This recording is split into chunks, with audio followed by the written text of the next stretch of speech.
ngikutin, tapi kan saya minta mau kapan Bu gitu kan, saya follow up tapi kayak nggak ada tanggapan gitu loh Miss. Oh, Ocha murid saya. Salah satu orang yang belajar sama saya, dikirim dari wali kota Depok. Iya. Terus katanya ya udah Mbak Zoom aja gitu kan, terus ya udah kapan Bu gitu, terus nggak dibalas lagi, katanya beliau masih di Aceh Jadi Aceh. katanya. Dia orang Aceh emang. Kurang tahu sih Miss kalau itu. Saya izin record ya Miss di voice.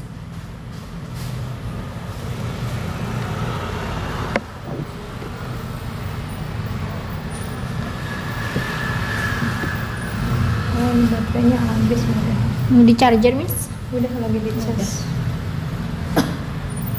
Masa dia belum gerak, berarti dia lowbat. Iya, lowbat parah. Gimana? Oke, sebelumnya kita perkenalan ulang lagi ya Miss ya. Kemudian saya Wiwit Musa Ada, sekarang S2 di HKI di UID. Tapi Kakak kalau nanti berkesempatan naik ke atas sambil fotoin video ya Kak. Terima kasih. anak-anaknya yang keberapa Miss? The first one. Dia sarjana. Udah sarjana. Bidang PR, Public Relation. Ya PR. Oke. Go ahead.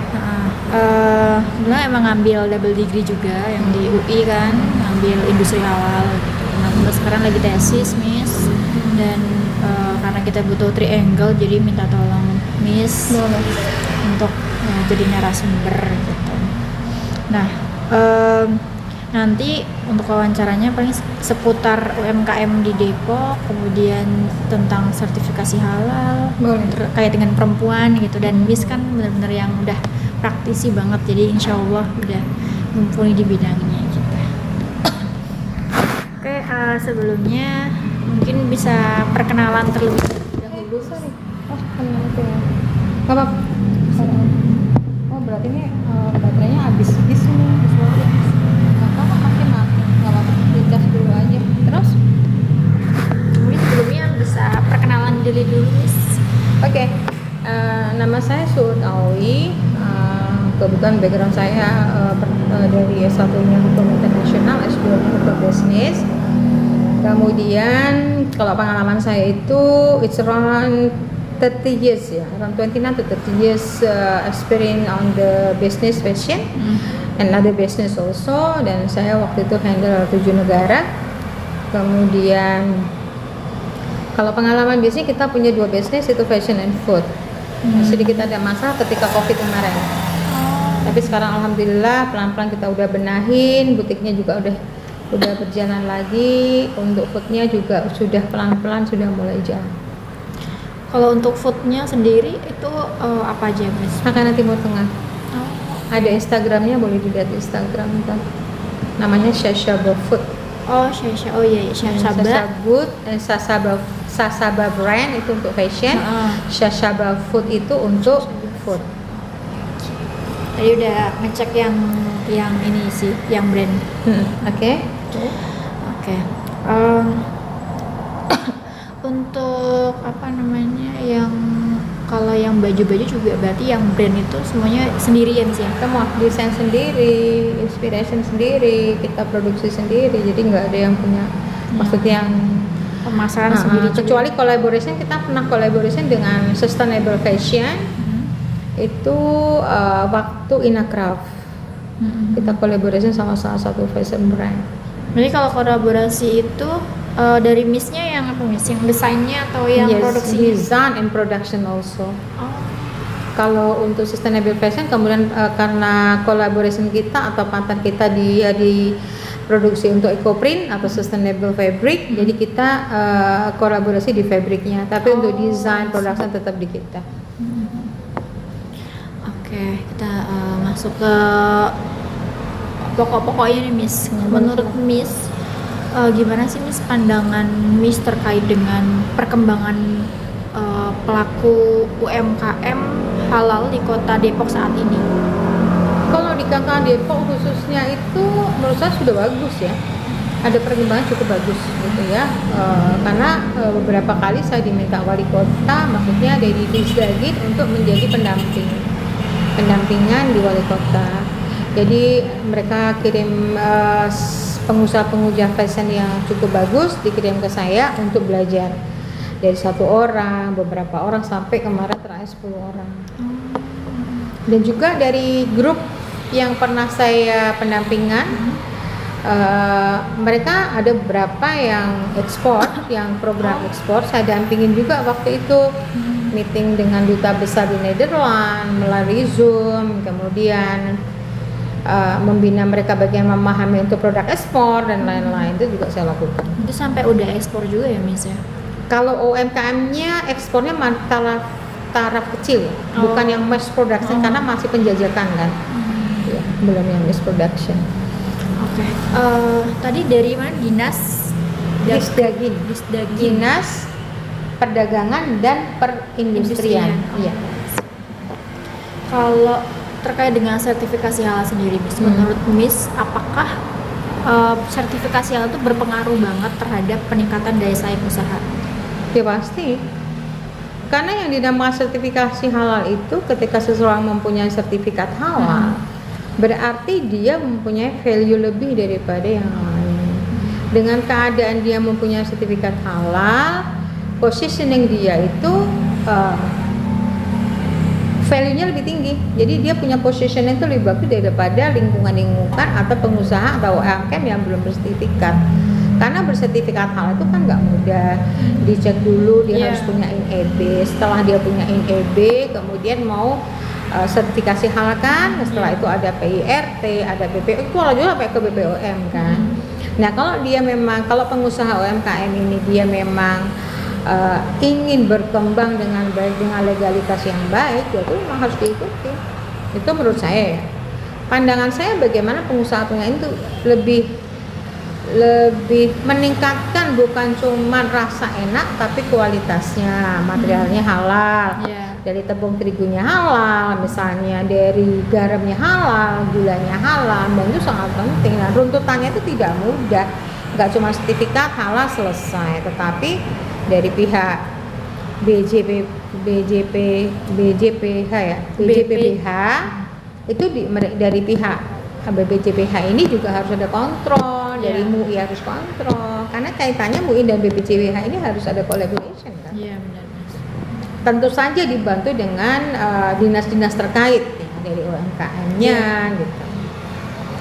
Nah, terkait dengan kemandirian perekonomian perempuan, Miss, menurut Miss, ketika nanti perempuan-perempuan ini mempunyai usaha gitu, apakah itu juga menjadikan perempuan itu lebih mandiri secara ekonomi gitu, Miss? Khususnya mereka-mereka yang memang menjadi kepala keluarga. Pasti perempuan tuh memang harus berdaya. Ketika perempuan berdaya, ketika perempuan tuh mampu mandiri, itu ketahanan nasional akan kuat. Iya. Mau nggak mau tuh arahnya ke sana. Istilahnya kan ini rumah kecil kan ada rumah besarnya kan negara, pemerintahan. Nah, ketika rumah kecil-kecil ini perempuannya berdaya, perempuannya kuat, otomatis dia memberikan suatu kesejahteraan ke anak-anak. Terlepas dia punya suami atau tidak, itu kan subjektif ya. Misalnya ada yang punya suami, ada yang dia udah divorce, kemudian memang dia tidak banyak hal-hal yang dia kemandirian dia itu tergantung daripada keadaan rumah tangga mereka kan. Ada yang punya suami, tadi saya jelaskan, dan itu tidak menjadi satu penghambat ketika seorang perempuan ingin berkarya dan berdaya. Ini sangat penting untuk kesejahteraan rumah tangga dulu deh gitu. Tetapi ketika dalam satu kelompok masyarakat, misalnya dalam satu kampung, berapa RT, berapa RW, berapa kepala keluarga, nah ketika misal di atas 60% lah perempuannya berdaya, kesejahteraan juga akan beda. Keadaan masyarakat di situ pasti lebih tenang. Karena apa? Hidupnya tidak how to say in bahasa lebih bagus, tidak kemrungsung, paham nggak? Karena dia berdaya gitu loh. Dia punya usaha, walaupun cuma jual cilok, walaupun dia punya warteg atau nasi padang, tapi kita berusaha kan uangnya berputar. Tetapi ketika berusaha tidak mempunyai satu kegiatan usaha yang nilai ekonomi, yang ekonomi value, punya uang misalnya 5 juta, kalau dia tidak bekerja, ya itu dikonsumsikan terus habis gitu. Tetapi ketika berusaha atau UMKM atau wirausaha lah, insya Allah tuh akan struggle. Walaupun bisnis itu tidak mudah, tapi disitulah dituntut bagaimana seseorang untuk mempunyai strategi yang baik dalam berusaha. Nah, sekarang nih faktor apa kira-kira yang mempengaruhi keberhasilan perempuan dalam menjalankan usahanya? Faktor yang mempengaruhi tentu saja yang pertama adalah pendidikan, pertama itu ya, penting itu pendidikan. Ketika seorang punya pendidikan yang baik, insya Allah pola pikirnya lebih baik. Tapi bukan cuman hanya pendidikan aja. Kadang seseorang cuma lulusan SD SMP tapi dia wawasannya bagus, pergaulan lingkungannya bagus, dia juga bisa sukses gitu. Cuman mau tidak mau seseorang yang berpikir strategis, pendidikan sangat penting. Ya. Kemudian mental. Pendidikan, mental, kemudian dedication atau semangat dia untuk berjuang. Dia punya jiwa bertahan tidak gitu ya. Ini untuk UMKM kan maksudnya? Iya, betul. Itu pendidikan sangat penting menurut saya. Pendidikan, kemudian yang kedua adalah mentalnya bagus, kemudian itu tadi dia punya dedikasi dan motivasinya kuat sekali. Walaupun unsur-unsur yang lain juga, lingkungan suami mendukung, dukungan suami itu sangat penting. Dukungan suami, dukungan keluarga, bagaimana anak melihat orang tuanya berkembang. Jadi ketika dia berusaha tetapi lingkungan dia mendukung, ya itu akan sangat bagus untuk perkembangannya.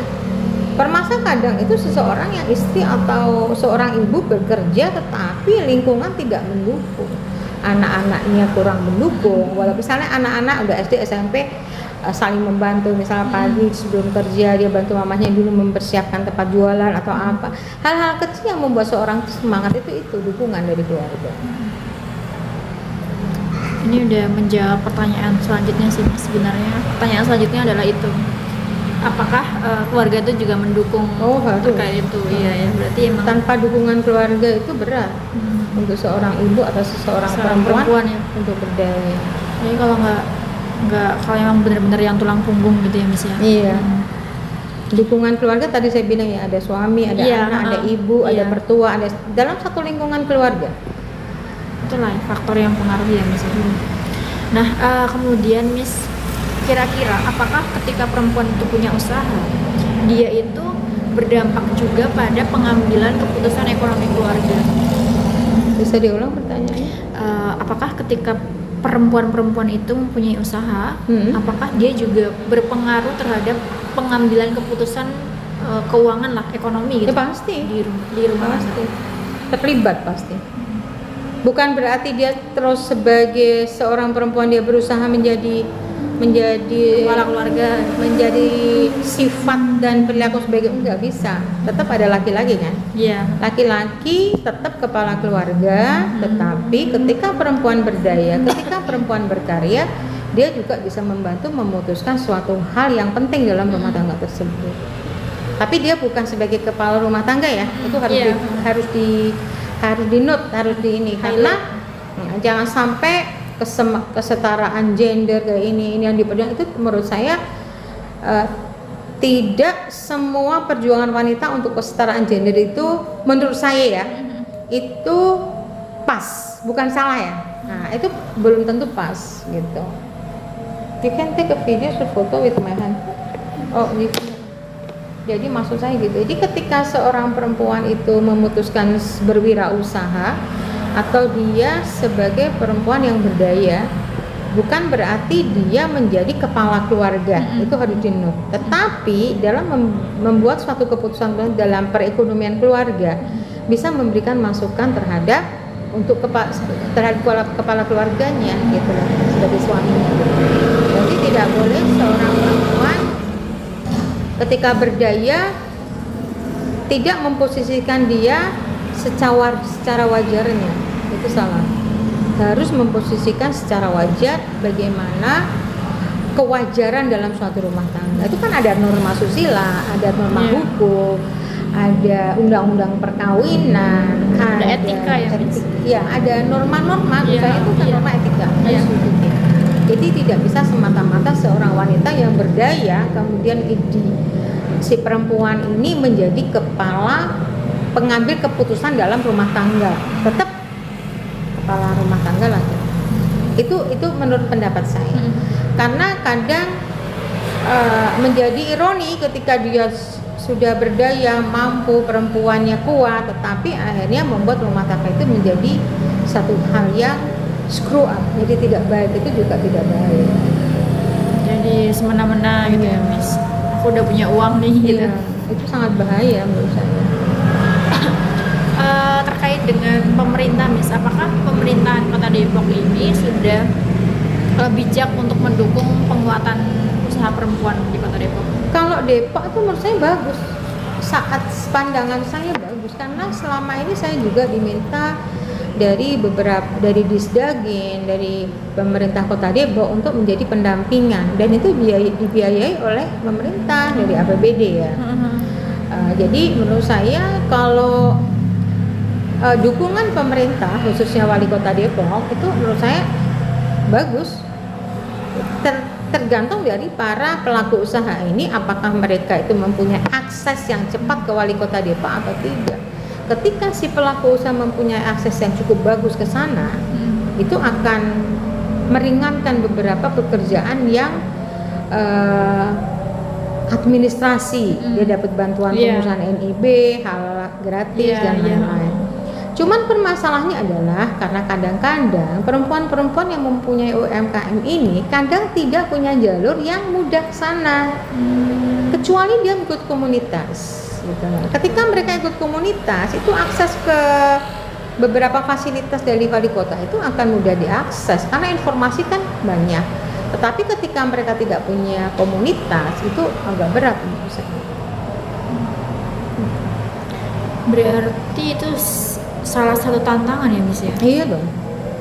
Kalau dia tidak punya akses, tidak punya hubungan baik dengan pemerintah Kota Depok melalui divisi-divisi terkait ya, kan ada ada Disdaging, ada Koperasi dan UMKM, DKUM dan lain-lain. Nah itu membutuhkan satu link, satu akses bagaimana UMKM ini atau wanita-wanita para yang berdaya ini untuk link ke sana. Karena kalau tidak berat, dia benar dapat informasi. Iya betul. Iya. Itu pun kadang ini bukan berarti ini on the record ya, bukan berarti harus diinformasikan ya saya. Enggak, iya. Jadi dapat link dan dapat komunitas pun belum tentu di sana ketika tidak mempunyai kedekatan. Nah itu juga mempengaruhi. Nah harusnya kan merata, harus adil dan merata seperti yang disyaratkan dalam Undang-Undang Dasar 1945, ya kan? Kan semua diatur itu, ya kan? Nah ketika pengaturan perekonomian ini menggunakan kedekatan itu yang beruntungnya yang dekat ini. Iya.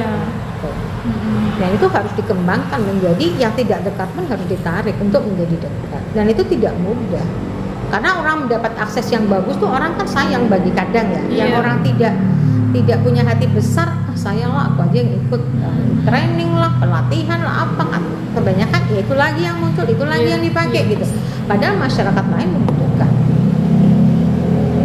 Kalau selain akses, ada lagi nggak tantangan terbesar yang dihadapi perempuan? Pendidikan, pelatihan pendidikan. Mereka kadang merasa cukup gitu loh. Kayak desainer merasa cukup, oh ya ilmunya sudah cukup, udah gitu. Padahal sebetulnya itu masih 100% ilmunya baru di sini. Tapi karena dia udah merasa terkenal, udah merasa aku udah produksi apa, itu berat gitu. Padahal kayak misalnya marketing ya Miss ya, butuh banget ya Miss pelatihan gitu. Tapi mereka nggak dapat ilmunya. Branding marketing, tapi banyak kok pelatihan marketing dan branding di Wali Kota Depok. Iya kan, maksudnya nggak menyeluruh, khawatirnya ada yang gitu.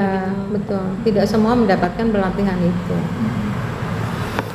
Nah mungkin terakhir nih Miss, rekomendasi Miss untuk memperkuat pemberdayaan perempuan di Kota Depok Miss. Bisa ulangi pertanyaan lebih jelas? Rekomendasi untuk memperkuat pemberdayaan perempuan melalui usaha-usaha itu UMKM lah ya di Kota Depok itu apa? Rekomendasi Rekomendasi. di bidang apa nih maksudnya? Mungkin Rekomendasi. general aja. Misalnya kayak ke pemerintah atau ke misalnya untuk ke kita akademisi atau ke siapa. Kalau gitu. rekomendasi itu menurut saya pemerintah ya harus memberikan lebih banyak informasi kepada seluruh lapisan masyarakat. Tidak hanya melalui komunitas-komunitas, informasinya harus dibuka lebar, ya kan? Ya, sosialisasi ya Penting. Miss ya. Sosialisasinya lebih bagus. Kemudian memberikan satu keilmuan atau memberikan satu bantuan itu harus ada analisa dan harus ada pendampingan dan harus ada review selanjutnya. Ini orang dikasih pendampingan, kasih ilmu, selanjutnya mau apa? Nah, itu harus ada. Itu dari pemerintah ya. Kalau dari organisasi cukup bagus sih, cuman itu tadi mereka harus buka diri. Para pelaku usaha juga harus buka diri. Mereka harus terjun juga ikut komunitas. Cuman ikut komunitas juga mereka harus aktif, paham, oh ini ada acara ini, oh ini ada pelatihan. Harus apa ya? Terbuka. Pola pikirnya harus sudah berubah gitu. Ini 2026 gitu loh. Jadi jangan yang jualan tradisional tanpa ilmu. Itu yang Mindsetnya ya penting Miss. ya. Iya sih bener, kayak kadang orang udahlah jualan aja kayak gini, nggak Iya. perlu jauh-jauh, Betul. segini aja udah cukup. Ya, itu bahaya. Karena dia merasa hebat, tetapi sebetulnya hebat dalam kurung yang dia tidak tahu lingkungan besarnya. Itu sih yang penting. Padahal kalau misalnya di apa ya Miss, dikembangkan lagi itu bisa. Iya, bisa bagus. Itu sih aku yang penting. Oke Miss, terima Semangat kasih. ya, Mungkin mudah-mudahan tesisnya lebih. iya, ke Lah. saya juga dikasih nasihat Miss. Kamu udah hebat kok. Ya Allah Miss, beneran ini Miss saya. Belajar dong fashion business. Iya mau Miss. Ya, tak tunjukin ya coba nih Nanti pola-polanya. pokoknya nanti saya habis ini selesai tesis nanti bisa lah Miss mengkontak Miss untuk I will show you. belajar Ya, kayak gini anything. belajar.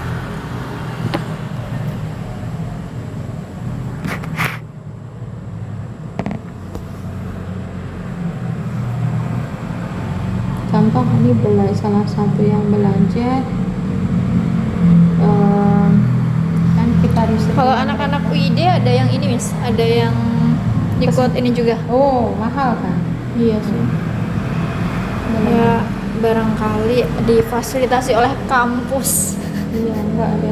Kalau dari Kota Depok yang bayarin kan wali kota Pemerintah Depok. ya Miss ya. Kalau anak kampus UID belum ada sih selama ini ya. Nah, kan Miss bisa ini anak-anak ayo kalau mau ikut gitu. Waduh.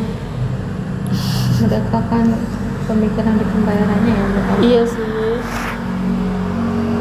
Ini recordnya aku izin. Oh, ini ya Miss, stop ya Miss.